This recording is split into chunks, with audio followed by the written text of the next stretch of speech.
Meus queridos, minhas queridas, como é bom estarmos agora já vivendo esse tempo pascal. Estamos no segundo domingo de Páscoa.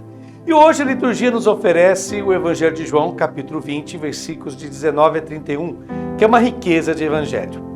E Frei Alberto Maggi, como é costume, nos ajuda neste primeiro momento da nossa reflexão, fazendo uma interpretação detalhada do texto do Santo Evangelho. O primeiro dia da semana, como a gente sabe, é o dia da ressurreição de Jesus. Os discípulos assumiram o hábito, a iniciativa de se unir para a celebração eucarística. E o capítulo 20 do Evangelho de João, nesses versos de 19 a 31, que a liturgia hoje nos apresenta, diz respeito precisamente ao significado profundo da celebração eucarística. A Eucaristia é um momento importante, indispensável e valioso para o crescimento individual e o crescimento da comunidade. O evangelista, nesta passagem, nos dá seu profundo significado. Vamos ver juntos. Comecemos então lendo o capítulo 20, versículo 19, parte A e B, que diz assim: Ao entardecer daquele dia, o primeiro da semana, os discípulos estavam reunidos, com as portas trancadas por medo dos judeus. Jesus entrou e pôs-se no meio deles. Fecha aspas. Ora, a comunidade está reunida no primeiro dia da semana. E escreve João que Jesus entrou, isto é, veio até a comunidade. Toda vez que a comunidade se reúne, Jesus se manifesta. Neste texto, o evangelista evita usar o verbo aparecer. Ele não fala que Jesus apareceu. Pois não são aparições, são encontros, são manifestações habituais de Jesus quando sua comunidade se reúne. A indicação que dá o evangelista sobre a posição de Jesus é importante. Diz o evangelista, pôs-se no meio deles. Quando Jesus se manifesta, coloca-se no centro. Qual é o significado disso? Jesus não se põe à frente dos outros, nem sequer se coloca acima das pessoas, o que pressuporia que algumas pessoas poderiam estar mais próximas dele. Não. Jesus se coloca sempre no centro. Isso significa que na Eucaristia não há hierarquias e importâncias, mas todos são iguais ao redor de Jesus. Mas Jesus, do centro, não absorve os seus discípulos, não os atrai para si mesmo, mas de lá, do centro, ele comunica seu amor, ele potencializa seu amor aos seus para que esses possam transmiti-lo com ele e como ele aos demais. Vamos prosseguir a leitura do Santo Evangelho. Agora, sempre capítulo 20, terceira parte do versículo 19, que diz: Disse Jesus, a paz esteja convosco. Fecha aspas. Bem, uma vez Jesus se põe ao centro, pronuncia as palavras que são repetidas 3 vezes neste texto. O número 3 significa o que é completo, o que é definitivo. Paz a vós, ele diz 3 vezes. Paz a vós. Essas palavras de Jesus não são um convite ou um desejo. Jesus nos diz, a paz esteja convosco, como a gente leu na tradução acima. Mas ele diz paz a vós, é um dom que ele está oferecendo. Na Eucaristia, a presença de Jesus comporta um dom. Paz, como conhecemos no mundo judeu, tem um significado muito rico. Significa tudo o que contribui para o bem-estar dos seres humanos. Pois bem, Jesus se preocupa com o bem-estar de seus discípulos e ele lhes proporciona isso, esse bem-estar. Prosseguindo, capítulo 20 de João, versículo agora 20, primeira parte, que diz o seguinte: Dito isso, mostrou-lhes as mãos e o lado. Porém, aquilo que Jesus diz não são meras palavras, são fatos. Na verdade, o evangelista escreve que, dito isso, portanto, depois de ter dado a paz aos seus discípulos, mostrou-lhes suas mãos e seu lado, trazendo sinais de paixão. A ordem de prisão, nós o sabemos, havia sido expedida para todo o grupo de Jesus. Foi Jesus que havia dito que o verdadeiro pastor é aquele que dá sua vida por suas ovelhas. No momento de sua prisão, em um gesto de coragem, Jesus disse aos guardas, se é a mim que procurais, deixai estes irem. Jesus não quis ser defendido pelos seus discípulos, que estavam prontos para dar a vida pelo seu mestre. Não. Foi ele quem deu a vida pelos seus discípulos. Portanto, mostrar as mãos e o lado com os sinais da paixão significa afirmar que esse amor que levou Jesus a dar vida, sua própria vida por seus discípulos, permanece para sempre. Assim, a comunidade, ao receber esse dom da paz, recebe a segurança da presença de um amor do Senhor que é para sempre. Um amor que protege, um amor que envolve, um amor que segue e acompanha seus discípulos.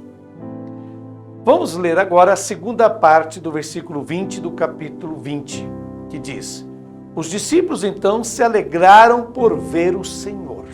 Fecha aspas. A alegria dos discípulos é produzida pela experiência de se sentir tão amados. Há uma expressão que usamos com frequência: nas mãos do Senhor. Estar nas mãos do Senhor não é apenas o estágio final de um processo de dificuldade, mas é a constante experiência dos membros da comunidade cristã. Sentir-se nas mãos do amor do Senhor. No versículo 21 do capítulo 20 de João diz o seguinte: Jesus disse, de novo, a paz esteja convosco, como o Pai me enviou, eu também vos envio. Fecha aspas. Então Jesus torna a repetir este dom da paz, mas desta vez ele acrescenta, como o Pai me enviou. Como o Pai enviou o seu Filho. Ora, o Pai enviou o seu Filho para manifestar o seu amor, a sua ternura incondicional, um amor que não depende dos méritos das pessoas, mas de suas necessidades. O Pai não enviou o seu Filho para transmitir uma doutrina sobre ele, mas para manifestar o seu amor, a sua ternura. Então Jesus diz, como o Pai me enviou, eu também vos envio. Aqui está a tarefa dos cristãos: prolongar no mundo, com o seu amor, o próprio amor do Pai e do Filho que lhes foi derramado. E como Jesus não veio trazer uma doutrina sobre Deus, do mesmo modo a comunidade cristã não deve transmitir uma doutrina, mas ser uma expressão do seu amor. E como se exprime o amor de Cristo? Ora, através do afeto. O afeto é um gesto de ternura que todos podem compreender. Prossigamos. Capítulo 20, versículo 22 agora diz: dito isso, soprou sobre eles e falou: recebei o Espírito Santo. Fecha aspas. Após esse mandato aos discípulos para serem capazes de manifestar o amor de ternura próprio de Deus, Jesus soprou sobre os seus discípulos. É a expressão que encontramos no livro de Gênesis, no capítulo 2, versículo 7, quando é o momento da criação do homem. Disse então Jesus: recebei Espírito Santo. Ele não diz o Espírito Santo com artigo definido masculino, como vemos na tradução, inclusive, usada acima. Porque não é o Espírito Santo, porque assim não seria a totalidade. Jesus havia dito que dava o Espírito sem medida. Da parte de Deus, a comunicação da vida é sem medida. A medida é colocada pela pessoa humana. Aquelas partes que ainda são ocupadas por ressentimentos, rancores e egoísmo, são todas as partes onde o Espírito não pode chegar em nós. Mas, onde esse Espírito é acolhido na plenitude, desencadeia-se um dinamismo de amor recebido e de amor comunicado. Quanto maior for a capacidade do discípulo em comunicar amor, tanto maior será a capacidade de receber esse Espírito da parte de Deus.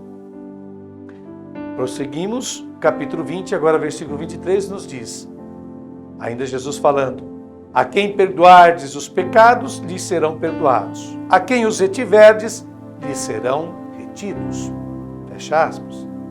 Depois disso, há a indicação de Jesus sobre o perdão dos pecados, o qual não é um importante encargo que Jesus dá a alguns, não é um poder que Jesus concede a alguém, mas é uma responsabilidade para todos. A comunidade de Jesus, com ele no centro, onde esse amor é irradiado, emana luz. Quem vive no pecado é aquele que segue uma direção errada de vida, pois pecado indica isso, caminho errado. Portanto, diz respeito ao passado da pessoa. Pois bem, aqueles que, vivendo no pecado, se sentirem atraídos pela luz desse amor e passarem a fazer parte dele na comunidade dos fiéis, verão seu passado completamente cancelado, ou seja, serão perdoados. Aqueles que, em vez disso, mesmo vendo a luz desse amor, se afastam dele, sobre esses permanece a presença de sua culpa e de seu pecado. Como Jesus havia dito, todo o que pratica o mal odeia a luz e não se aproxima da luz. Então, como dissemos, Jesus aqui não concede um poder para alguns, este de perdoar os pecados, mas uma grande responsabilidade da comunidade cristã de ser a luz do amor do Pai neste mundo. Prosseguindo, agora entramos numa nova cena deste Evangelho de domingo. É o versículo 24, capítulo 20 ainda. Diz o seguinte: Tomé, chamado Dídimo, que era um dos 12, não estava com eles quando Jesus veio. Fecha aspas.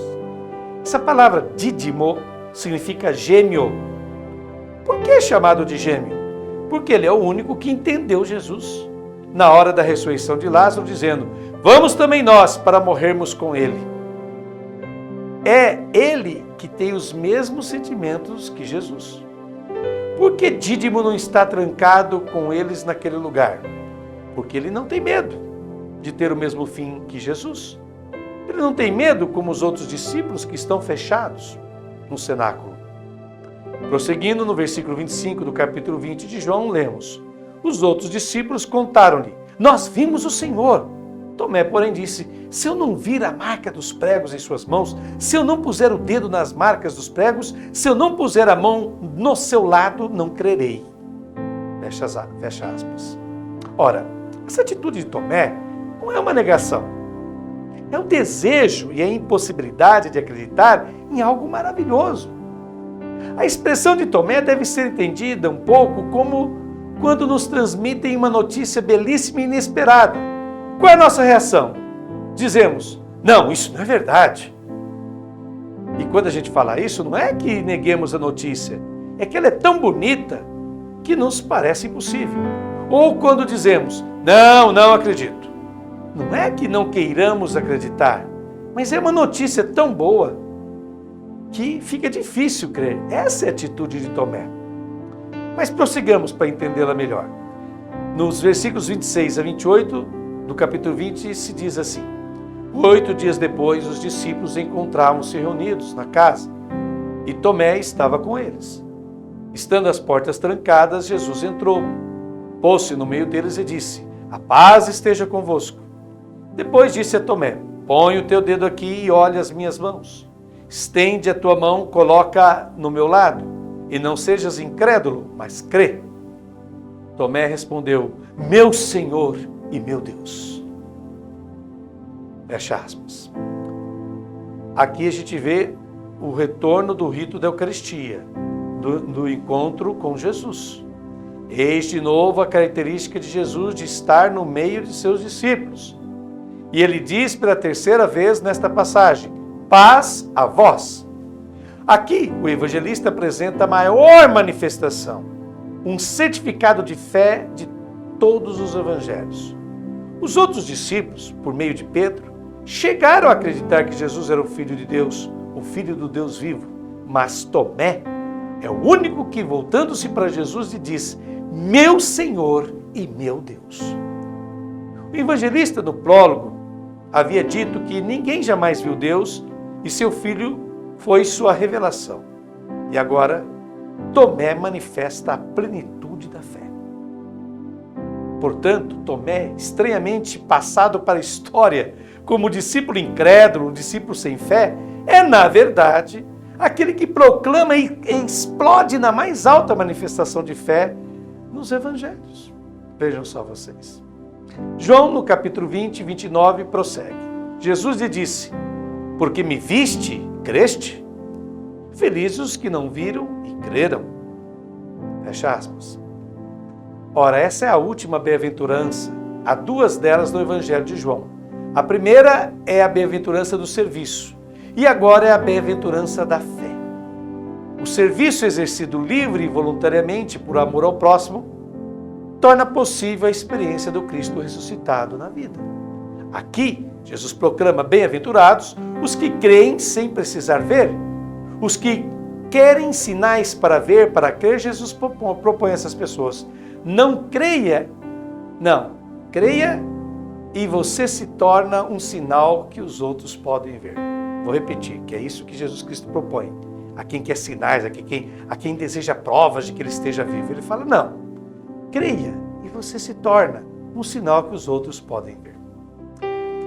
O penúltimo capítulo dessa passagem, o penúltimo versículo, quero dizer, dessa passagem, o versículo 30 do capítulo 20 de João nos diz: Jesus fez diante dos discípulos muitos outros sinais que não estão escritos neste livro. Fecha aspas. É um convite que o evangelista faz. Escrevam o seu livro, escrevam o seu evangelho.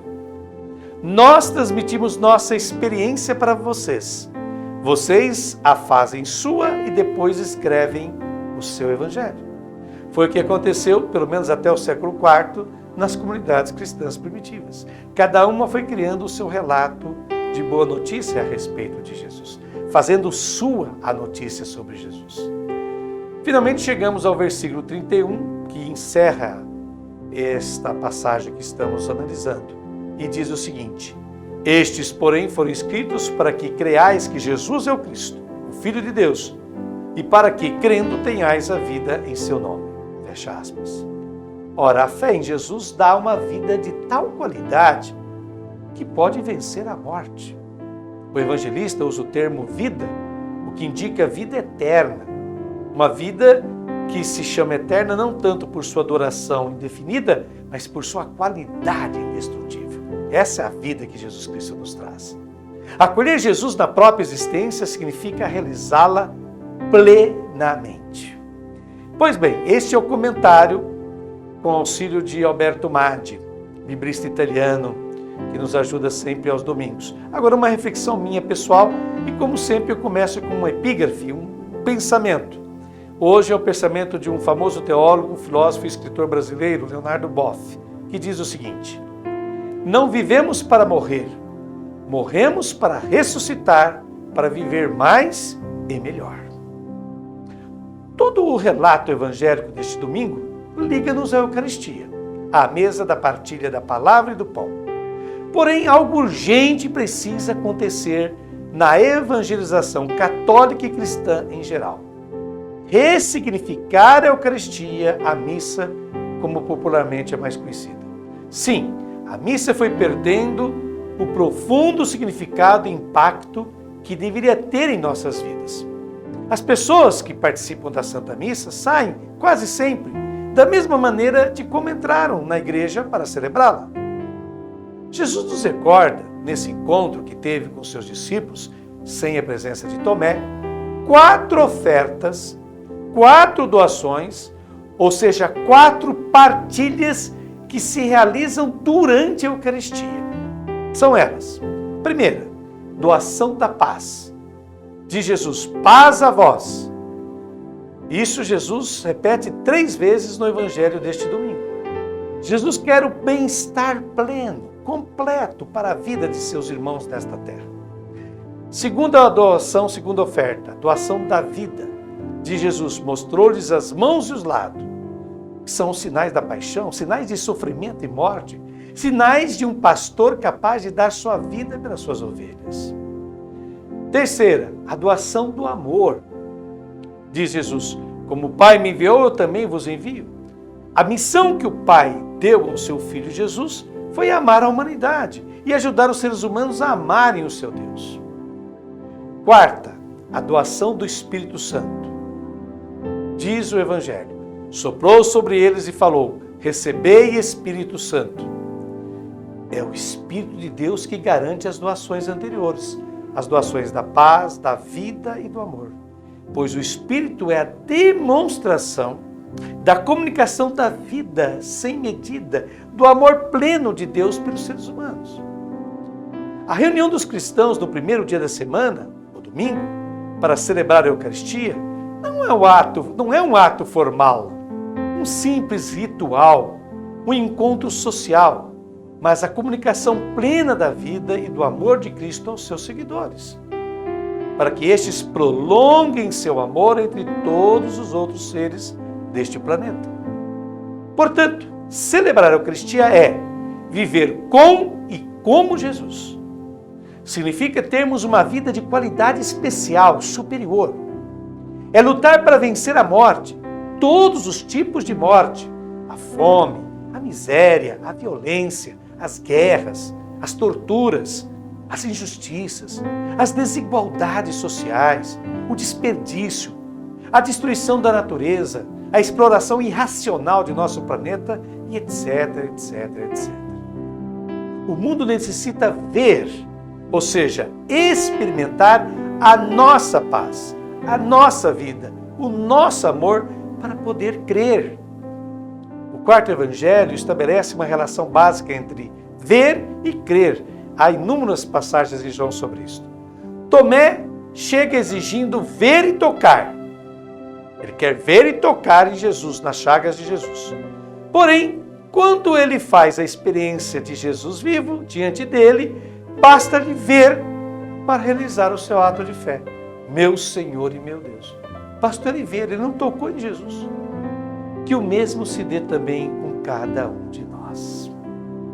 E concluindo esta nossa meditação deste domingo, vamos fazer junto esta bela oração que nos foi preparada por uma monja italiana que diz: Senhor, eu quero te agradecer por toda essa jornada maravilhosa que tu me fizeste realizar. Obrigado porque tu me fizeste voltar, tu me permitiste finalmente encontrar a mim mesmo, aquela parte de mim tão profundamente perdida e sozinha. Obrigado porque iluminaste o meu entardecer, a minha morte, como um sol vivo que não tem pôr do sol, mas que nasce continuamente, sereno e bom, calmo e acolhedor. Obrigado porque tu voltaste de novo depois de 8 dias e ainda vieste me procurar. Tu te fazes gêmeo de alguém como eu e não tens vergonha. Obrigado por teu forte e amoroso convite para dizer meu sim. Tu me ajudaste a acreditar novamente. Tu tiraste a fé da pedra dura que eu tinha colocado no meu coração.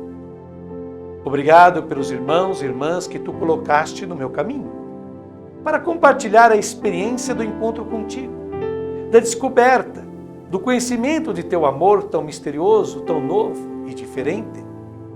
E, finalmente, ó meu Senhor e meu Deus, obrigado por confiar em mim, porque tu és o primeiro a confiar, a acreditar, a ter intimidade.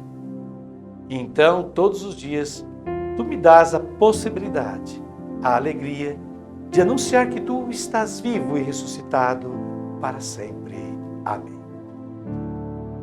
Muita paz, muita saúde a todos vocês, que Deus os abençoe e até a próxima semana, se Deus quiser, sempre aqui pelo canal 10 de Fernando Alves.